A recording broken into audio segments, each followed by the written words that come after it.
Welcome to the Do Good X podcast, a sanctuary from the entrepreneurial grind. Hosts Kimberly Danielle and Stephen Lewis, advocates for impactful entrepreneurship, guide you on the path where purpose meets business.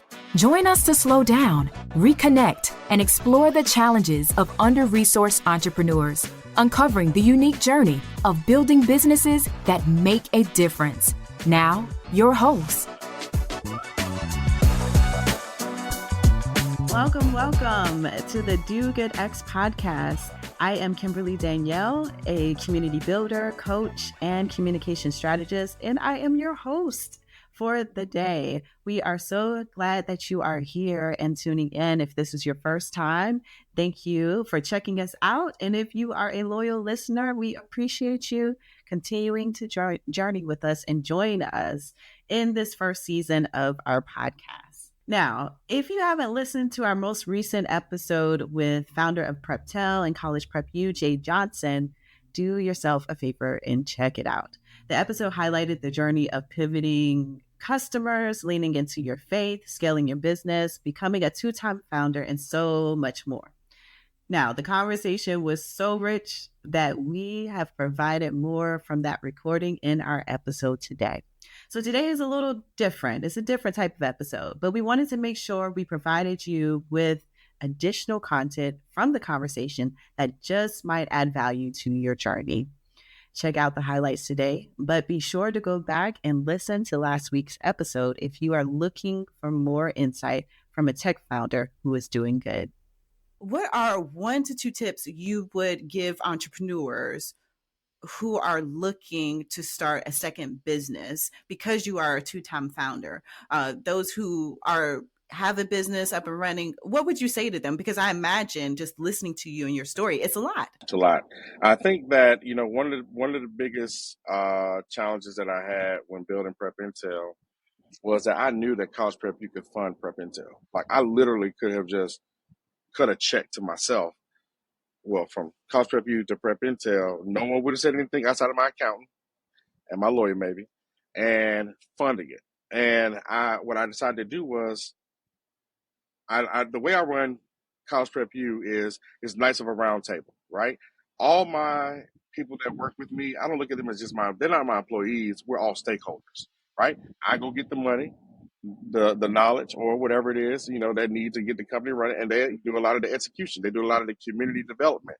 So if I'm going to make a move like this, that's going to take my time away. One, I need them to know because their roles and responsibilities are about to increase.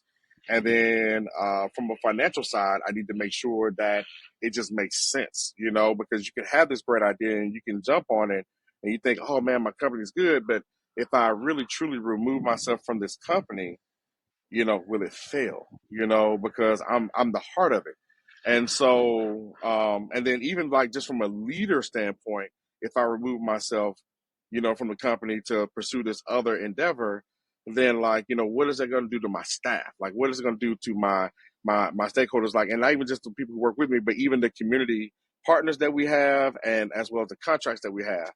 So I did this presentation to my company, to my staff, and I was like, "Yo, I'm looking to do this new venture." Did a PowerPoint presentation. It was god awful. It was like 20 something slides, which never do again. And did the presentation. Said, "Hey, essentially, I want to know if I can take money out of College Prep U to fund this venture that I'm going." And they denied it. They took 2 days, went over it, asked their questions they needed, and denied it. It was crazy because I had just hired someone too, and she was like, "Nah." And I was like, and they were nervous, of course, to tell me no, but I created a culture where, it's open, because even though as a leader, you got to be approachable. You got to be able to say, hey, because I'm not a leader because I write the checks. I'm a leader because I build leaders, right? And so in order to teach them, because this may not be their dream job, but they may want to go on and do something different, I want them to be equipped to make tough decisions, or even know when there's risk involved or possibilities for advancement, not to be afraid, but be able to be humble enough to take direction or even rejection from someone that don't matter. I think one of the biggest quotes that I used to live by that's a huge mistake was someone told me that millionaires don't take advice from thousandaires, right? And I was like, once I thought about it, I was like, well, why not? Because do they feel like they can't learn anything? And I pride myself on my student mentality. So when I put that presentation to them and they denied it, Kimberly, I was like, whew. And I'm not gonna lie, I was mad. I was upset.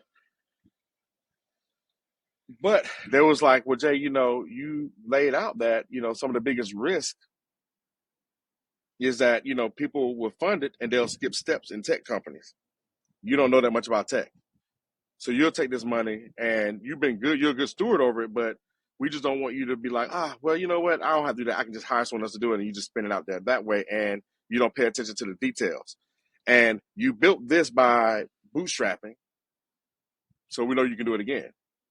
And so, but if we authorize this and it failed, they all stood in one line, shoulder to shoulder. And I was like, which two of us will you fire? Because the money that you're asking for, you got to supplement from somewhere. And salaries is always the biggest expense. So which one of us will you fire if this fails? And I mean, the tears hit me. I was like, ooh, like, wow, none. So I said, all right, cool. I said, well, then this is what I need. I need you guys to really like just lock in, help me out. I'm gonna give myself a year. In this year, I'm gonna teach y'all how to run this business by yourself. You're gonna be self-sustained. I will put a plan in place where I still will deal with the executives. I allow them to reapply to the company, so that way if they wanted to leave, they didn't have to feel like they were quitting. If they wanted to advocate for themselves financially because of the new responsibility, meaning that they want a raise, they can present their case. If they wanted a new title, they can present their case. And so, so we did that. And one of my senior leaders, I was like, yo, I'm going to lean on you heavy, about this. So I'm going to teach you how to go into these meetings with me, dealing with the superintendent, school board, principals, whatever, develop more of a relationship that they already know you, but I need them to see you as a leader, not someone who got to run and tell me. I need them to see you as a person who can make decisions, but just know you can't make decisions if it's going to cost me money when I run it by me, right? Let's be clear. But in this scope of things, I need to grow you. And so I took a year. I took a year to, get them prepared. But in that same year, I started building Prep Intel. So everything I had said previously about how putting everything together, it was all simultaneously. And, ultimately I got so comfortable with not having money for Prep Intel, I was like, I don't need it anymore. And it was crazy because that which was last year was our highest grossing year, and I was not in my business. I wasn't in my business. And so, of course, naturally, like, I'm like, all right, well, we're going to take on this venture. We revisited 365 days later. I said, well, hey, I got into this accelerator now because now I can draw a clear distinction between Prep Intel and College Prep U. I started applying to accelerators out of state because I didn't want anyone in state to rely on my reputation to accept me. I need someone who didn't know me to accept us. And so wife was on board, the team was on board, co-founders was on board. We had an accelerator, everything laid out, and I had got all the things that I needed for Prep Intel without having to spend any money from College Prep U. And once I got that Techstars investment of like $123,000, well, 120, and then we got an extra $3. I was like, oh, this is all I need right now, to build it out, because that's what I was seeking from College Prep U at that time. And I just didn't skip a beat. And so, yes, I didn't have a product yet. Like, I didn't have my product built out, my platform. But I knew that one of the bigger expenses is when people run to engineering and they don't know how to qualify the engineers, don't know how to do any of these things to make it a good investment. And I knew that once I got in Techstars that my cohort would have enough engineers. So I then relied on people who I trusted through this system where we was all put together in a cohort to help me and my co-founder find the right engineers. And my co-founder is tech. And that's what we did. And so as of now, last year, College Prep U almost made $1 million a year, which is insane. And Prep Intel did not cost College Prep U anything. So I didn't even have to use any of the money from Prep Intel to pay me or my co-founder. It was all for the company. And so the advice I give is, if someone wants to start a second company, you have to make sure that the foundation that your company is built on, that cement has already dried, and the blueprint, as well as just the framework of the house. You got to adjust. You got to make sure that the adjustment is just, you got to calculate for the adjustment, because you know how they say the wood swell and stuff like that. The house has to settle.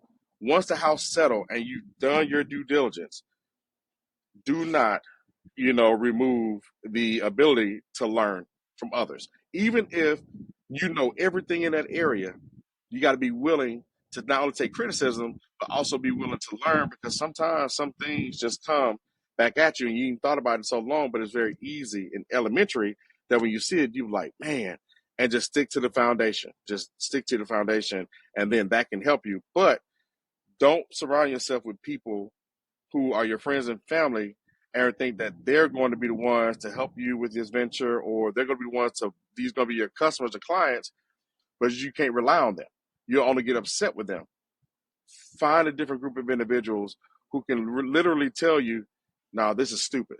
Get mentors, get coaches, seek so much advice before you jump into the second venture. Even if you're successful in your first one, seek so much advice that you are literally tightening your belt like Wile E. Coyote on Looney Tunes, because you're starving. And it's a difference. Like with College Prep U Success, I was hungry now. So that means when you're hungry, you can go a couple exits before you find, I want Chick-fil-A, right? But when you're starving, nah, it'll make a vegan eat meat. Thanks so much, Jay. You have provided some insights and some value to our listeners, I'm sure. I mean, you've inspired me today.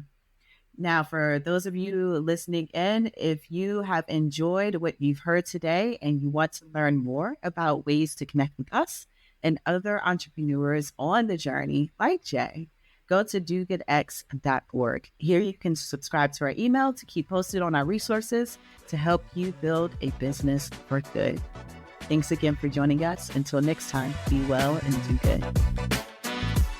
Thank you for listening to the Do Good X podcast. To continue the conversation or access our resources, visit www.dogoodx.org. Join us again for conversations that will nourish your soul, ignite your dreams, and empower you to build an impactful business, one intentional step at a time. Until then, keep striving, thriving, and doing good.